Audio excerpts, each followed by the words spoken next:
Hello everyone, myself Mahesh Pore. I am welcome you all in our Java programming tutorial.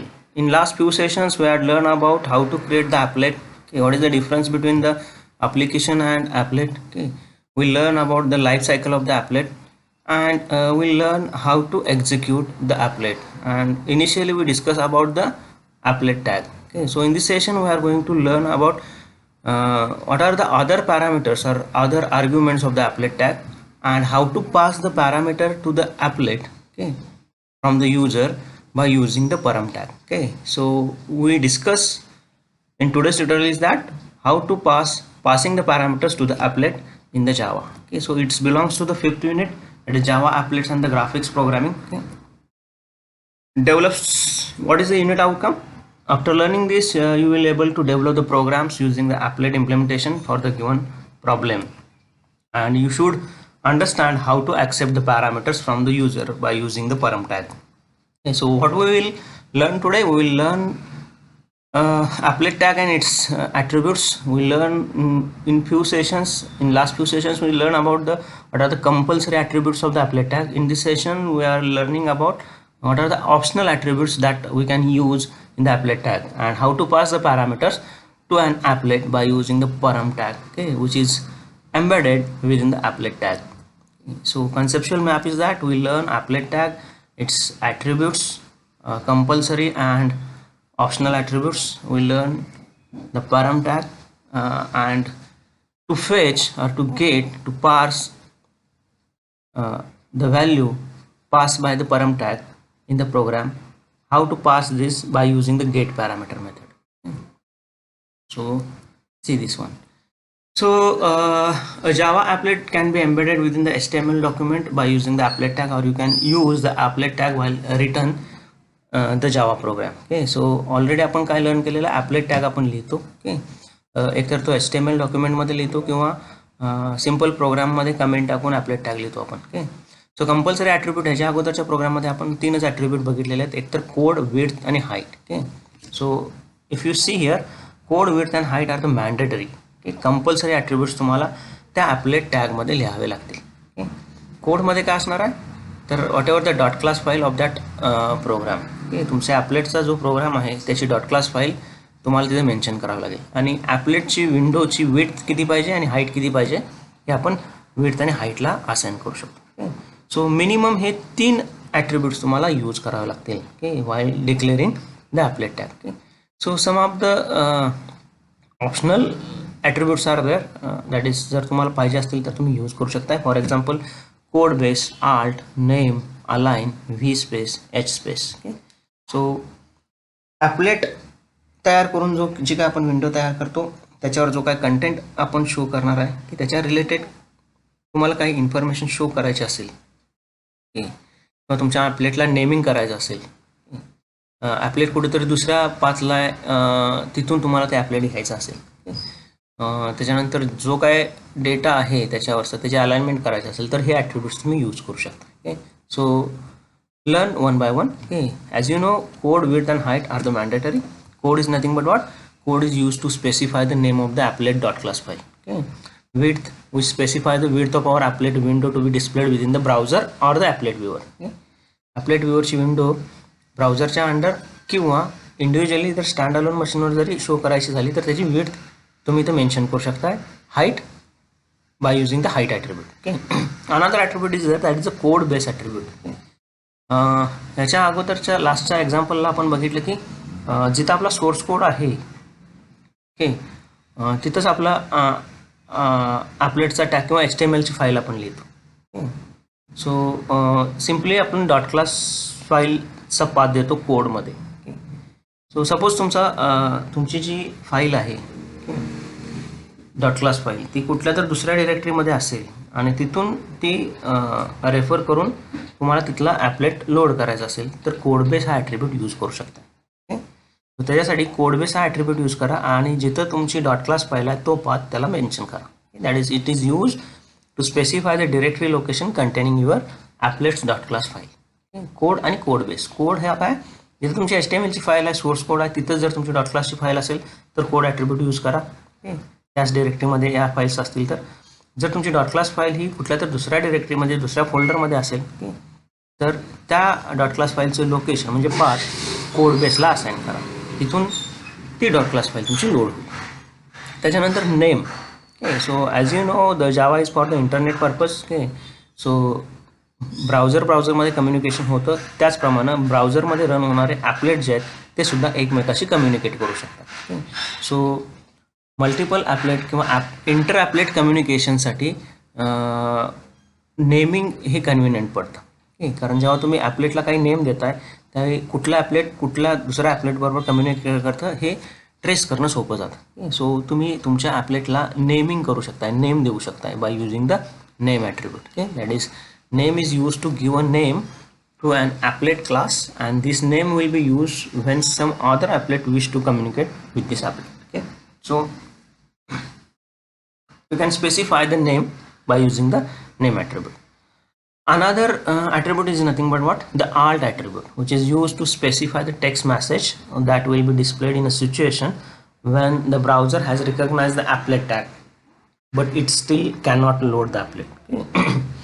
In some cases there is a problem to load the applet within the browser. Okay.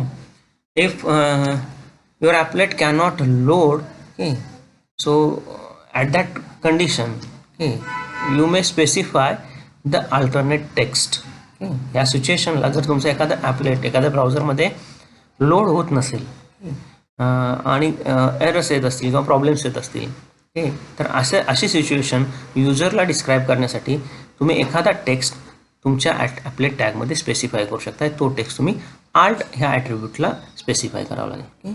म्हणजे जर ॲपलेट तुमचं load नाही झालं तर आल्टला जो काय तुम्ही text mention केलेला आहे तो टेक्स्ट युजरला शो केला जाईल. Next one is nothing but the align, which is use to specify how an applet will be align to the surrounding content. Applet तुमच्या ब्राउझरमध्ये कुठं शो व्हायला पाहिजे. For example top, bottom, left, right, middle और absolute bottom etcetera. So alignment तुम्ही तुमच्या ॲपलेटची करू शकताय ब्राउझरमध्ये कुठं तुमचं ॲपलेट शो व्हायला पाहिजे by using the align attribute. आणि अलाइनला तुम्ही एखादी व्हॅल्यू असाइन करू शकता like top, bottom, left, right, middle etcetera. So जेव्हा तुम्ही अलाइनमेंट करताय, suppose the alignment is right और left. Right and left alignment जेव्हा असेल त्यावेळी तुमची ॲपलेटची विंडो जी आहे की चा हॉरिझॉन्टल स्पेस किती पाहिजे. That is H space is a attribute which is use to specify the horizontal space on the either side of the applet window. तो लेफ्ट किंवा राईट अलाइनमेंट असेल तर ॲपलेटची विंडो जी आहे त्याच्यामध्ये आणि तुमच्या ब्राउझरमध्ये हॉरिझॉन्टल स्पेस किती पिक्सेलचा पाहिजे ते तुम्ही स्पेसिफाय करू शकता एच स्पेस ॲट्रिब्यूट यूज करून. Okay, so H space is equal to तुम्ही whatever the number of the pixels तुम्ही तिथे मेन्शन करू शकता. तसंच व्ही स्पेस जर तुमच्या अलाइनमेंट टॉप किंवा बॉटम असेल तर ब्राउझरला टॉपला किंवा बॉटमला तुमचं ॲपलेट विंडो शो होताना व्हर्टिकल स्पेस किती पिक्सेलचा पाहिजे ते तुम्ही मेन्शन करू शकता by using the V space attribute. Okay, that is which is use to specify the vertical space allotted above and below the applet window. Okay, so these are the attributes which are we are going to use, okay, when we write the applet tag. Okay, so keep in mind that code width and height are the compulsory or mandatory attribute. ते तुम्हाला लिहावेच लागतील. Code base, name, alt, H space, V space आणि align हे attribute optional आहेत. की जर तुम्हाला ते यूज करायचं असेल तर हे ॲट्रिब्यूट्स तुम्ही ॲपलेट टॅगमध्ये लिहू शकता. So see the applet tag is used to start an applet from the both HTML document and from the applet viewer. Syntax is what? applet चा टॅग. आता कोड विड्थ हाईट हे तुम्हाला लिहावे लागते. कोड बेस ऑप्शनल आहे. हे once again I repeat, जर तुमची डॉट क्लास फाईल दुसऱ्या कुठल्या तरी डिरेक्टरीमध्ये असेल तर त्याचा URL म्हणजे त्याचा पाथ तुम्ही कोड बेस यूज करून देऊ शकता. त्या केसमध्ये तुम्ही कोड यूज करू शकत नाही. कोड जर तुमची source file, HTML file, dot class file एकाच डिरेक्टरीत असतील तर तुम्ही कोड हा ॲट्रिब्यूट यूज करू शकताय. आल्ट हा ॲट्रिब्यूट आहे जर तुमचं ॲपलेट ब्राउझरमध्ये लोड होताना प्रॉब्लेम देत असेल अशा केसमध्ये युजरला जर तुम्हाला काही मेसेज प्रॉम्प्ट करायचा असेल तर तो मेसेज, तो टेक्स्ट तुम्ही आल्ट ह्या ॲट्रिब्यूटला मेन्शन करू शकताय. इंटर ॲपलेट कम्युनिकेशनसाठी तुम्हाला तुमच्या ॲपलेटला काही नेमिंग द्यायची गरज असणार आहे. तुम्ही तुमच्या ॲपलेटला काही नेम देऊ शकताय by using the name attribute. Alignment करू शकताय बाय युजिंग अलाइन ॲट्रिब्यूट. अलाइनला तुम्ही top, bottom, left, right, middle, absolute bottom वगैरे ह्या व्हॅल्यू असाइन करू शकताय. जर तुमची अलाइनमेंट ही टॉप किंवा बॉटम असेल तर व्हर्टिकल स्पेस किती सोडायचा तो व्ही स्पेसमध्ये मेन्शन करू शकताय. आणि जर तुमची अलाइनमेंट ही लेफ्ट किंवा राईट असेल तर हॉरिझॉन्टल स्पेस किती सोडायचा तो एच स्पेस या ॲट्रिब्यूटला मेन्शन करू शकता. So another tag is there, that is which is called as a param tag. Param tag means what? The parameter tag. जसं आपण ॲप्लिकेशन प्रोग्रामिंगमध्ये बघितलं की युजरकडून तुम्ही काही व्हॅल्यू प्रोग्रामला सप्लाय करू शकता. For example command line attribute. जेव्हा युजर एखादा प्रोग्राम एक्झिक्यूट करत असतो त्यावेळी कमांड लाईनवर तुम्ही काही ॲट्रिब्यूट्स, पॅरामीटर्स पास करू शकताय. जे पॅरामीटर्स तुमच्या मेन मेथडला ज्या स्ट्रिंगचा ॲरे आहे तिथं स्टोअर केले जातील आणि ॲरेचा इंडेक्स यूज करून ते रिट्राईव्ह केले जाते. सो जसं ॲप्लिकेशन प्रोग्रामिंगमध्ये युजर डिफाईन पॅरामीटर प्रोग्रामला सप्लाय करण्यासाठी कमांड लाईन आर्ग्युमेंट्सचा यूज करू शकताय, तसंच जेव्हा तुम्ही ॲपलेट यूज करताय किंवा ॲपलेटबरोबर वर्किंग करताय त्यावेळी ॲपलेटच्या प्रोग्रामिंगला किंवा ॲपलेट रन करत असताना काही व्हॅल्यू जर तुम्हाला ॲपलेट टॅगकडून पास करावे लागत असतील तर त्यासाठी परम नावाचा टॅग आहे. The param tag is optional one and which is use when to pass the parameter to an applet. ॲपलेटला जर तुम्हाला पॅरामीटर पास करायचे असतील तर ते परम टॅग यूज करून तुम्ही पॅरामीटर ॲपलेटला पास करू शकताय. आता परम टॅग कसा लिहायचा?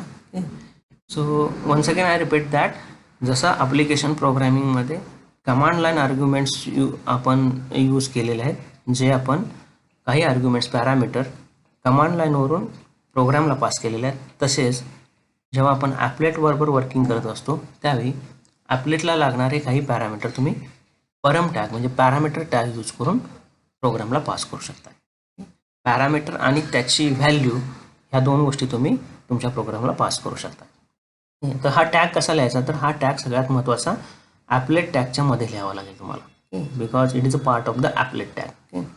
सो ॲपलेट टॅगच्या मध्ये परम टॅग लिहा. त्याच्यात दोन ॲट्रिब्यूट्स आहेत, एक म्हणजे नेम आणि दुसरं value.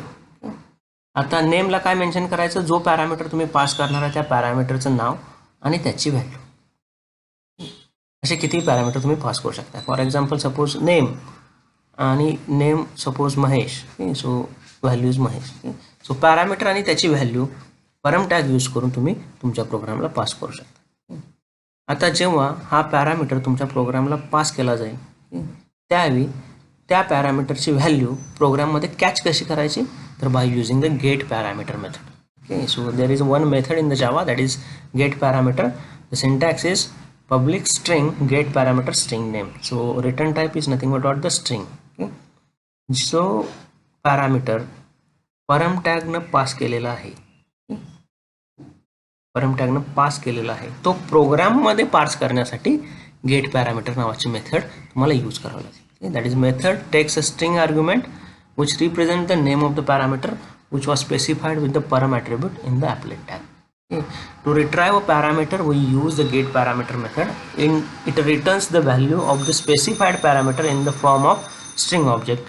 This for the numeric and boolean values, we need to convert this string representation into their internal formats. Okay, so always keep in mind that get parameter काय करतं? तर परम टॅग न पाठवलेले जे पॅरामीटर्स आहेत ते प्रोग्राममध्ये कॅच करून त्याची व्हॅल्यू पार्स करायचं काम गेट पॅरामीटर करतं. Okay, so keep in mind that return type of the get parameter is nothing but the string. Okay, जे पॅरामीटर परम टॅग यूज करून पास केलेले आहेत ते प्रोग्राममध्ये कॅच करण्यासाठी गेट पॅरामीटर मेथड आपण यूज करतो. Okay, so always keep in mind that याचा रिटर्न टाइप स्ट्रिंग आहे, त्यामुळं तुम्ही कंपल्सरी ॲपलेट टॅगला हे स्ट्रिंग व्हॅल्यू पास करू शकताय. पॅरम टॅगमध्ये ज्या काय व्हॅल्यूज आपण पास करणार आहे बाय डिफॉल्ट त्याचा डेटा टाईप हा स्ट्रिंग असतो.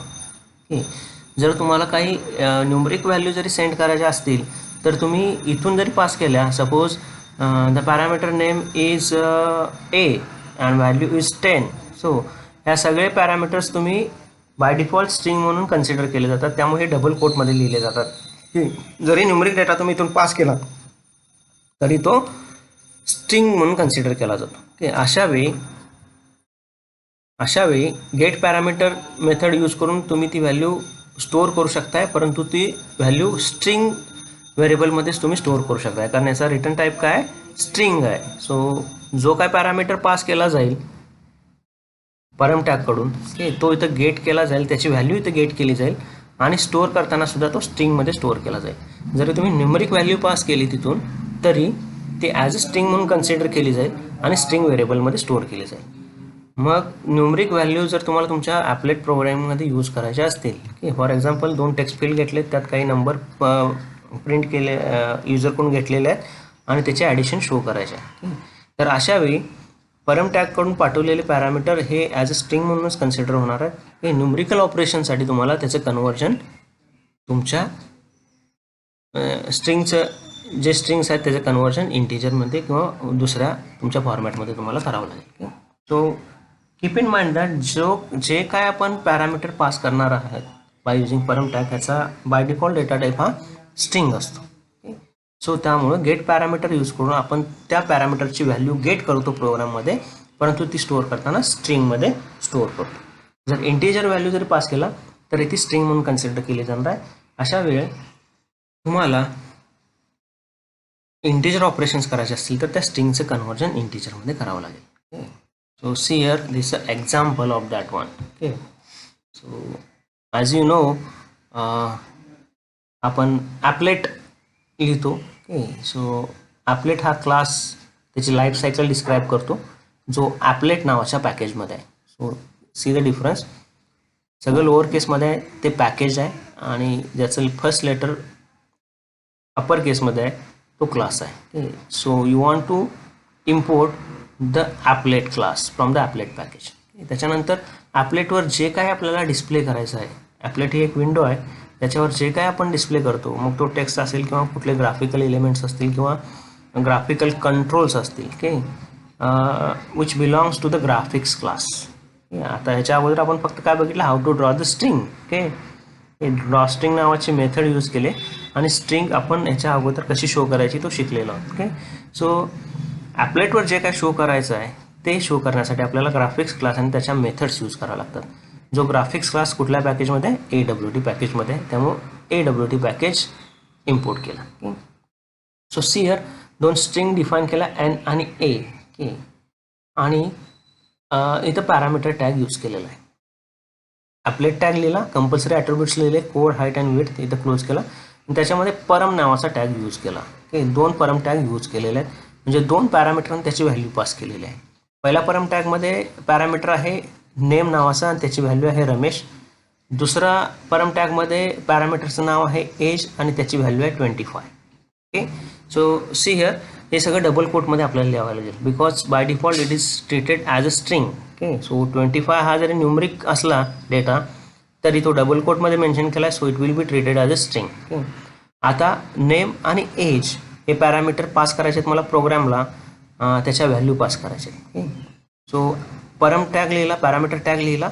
आता ह्याच्या व्हॅल्यू प्रोग्राममध्ये पार्स करण्यासाठी मेथड लिहिली कुठली, get parameter. Get parameter name, get parameter age. आता गेट पॅरामीटर नेम आणि एज म्हटल्यानंतर काय होईल, ॲक्च्युली गेट पॅरामीटर मेथड जो काय पॅरामीटर तुम्ही पास कराल त्याच्या व्हॅल्यू रिट्राईव्ह करतं आणि ते स्ट्रिंगमध्ये स्टोअर करतं. जसं सांगितलं तुम्हाला, गेट पॅरामीटरचा रिटर्न टाईप हा स्ट्रिंग आहे. त्यामुळं नेम नावाचा पॅरामीटर जे आहे त्याची जी व्हॅल्यू आहे ती व्हॅल्यू गेट करेल गेट पॅरामीटर मेथड आणि स्ट्रिंगला असाइन करेल. स्ट्रिंग एंडला इथं असाइन केलेलं आहे. तसंच पॅरामीटर एज जे आहे त्याची व्हॅल्यू गेट केली जाईल by using get parameter age आणि ती असाइन केली जाईल एला. आणि ड्रॉ स्ट्रिंग यूज करून ह्या ज्या स्ट्रिंग्स आहेत त्या शो केलेल्या आहेत नेम इज एन. एन मध्ये काय असणार आहे, एन मध्ये काय असणार आहे, आता एन मध्ये नेम नावाचा जो पॅरामीटर पास केलेला आहे त्याची व्हॅल्यू असणार आहे. So N is nothing but what, नाव रमेश. अँड ए मध्ये काय असणार आहे, एज नावाचं जे पॅरामीटर आहे त्याची जी व्हॅल्यू आहे ती ए मध्ये स्टोअर असणार आहे. So A is nothing but what, the 25. So name is Ramesh, जो x 20 आणि y 20 या कोऑर्डिनेटला ही स्ट्रिंग डिस्प्ले होईल. आणि एज इज 25 अपेंड केलेला बाय युझिंग प्लस साईन. आणि तो शो केलेला एक्स कोऑर्डिनेट 20 आणि Y coordinate 40. So this is all about passing the parameters to the applet by using the param tag. This is the output. Okay, so keep in mind that तुम्ही जसं application प्रोग्रामिंगला command लाईनवरून argument pass करू शकता, तसं ॲप्लेट प्रोग्रामिंगला काही value parameter आणि त्याच्या value pass करू शकता. त्यासाठी तुम्हाला एक टॅग लिहावं लागेल, परम tag which is called as a parameter tag. तो लिहावा लागेल ॲप्लेट टॅगच्या मध्ये. त्याचे 2 ॲट्रिब्यूट आहेत, नेम आणि व्हॅल्यू, जे ॲज अ स्ट्रिंग म्हणून तुम्हाला डिफाईन करावं लागतील. की पॅरामीटर आणि त्याची व्हॅल्यू तुम्ही तुमच्या प्रोग्रामला पास करू शकता by using the param tag. की जे पॅरामीटर तुम्ही पाठवणार आहे त्याच्या व्हॅल्यू ज्या पाठवणार आहे ते गेट करण्यासाठी गेट पॅरामीटर नावाची मेथड तुम्हाला प्रोग्राममध्ये लिहावी लागेल. आणि पॅरामीटरच्या ज्या व्हॅल्यू आहेत त्या स्ट्रिंग लिटरलमध्ये तुम्हाला स्टोअर करावं लागते. So you can pass any type of the data, but in the program it will be treated as a string. जसा तर 25 हा न्यूमरिक डेटा आहे, परंतु हा स्ट्रिंग म्हणून स्ट्रिंगच्या व्हेरिएबलला लोड स्टोअर केलेला आणि प्रिंट केलेला आहे. जर न्यूमरिकल ऑपरेशन करायचे असतील तर या स्ट्रिंगचं कन्वर्जन तुम्हाला न्यूमरिकमध्ये करावं लागेल. Okay, so this is all about the applet tag. जसं आपण आजच्या सेशनला काय बघितलं, ॲप्लेट टॅग, त्याचे कंपल्सरी ॲट्रिब्यूट्स कुठले आहेत, ऑप्शनल ॲट्रिब्यूट्स कुठले आहेत, त्याचा यूज काय बघितला, आणि पॅरामीटर टॅग यूज करून प्रोग्रामला पॅरामीटर कसे पास करायचे, त्याच्या व्हॅल्यू कशा पास करायच्या, आणि गेट पॅरामीटर मेथड यूज करून त्या पॅरामीटरच्या व्हॅल्यू पार्स कशा करायच्या हे आपण आजच्या सेशनला शिकलो. Okay, this is all about the applet tag.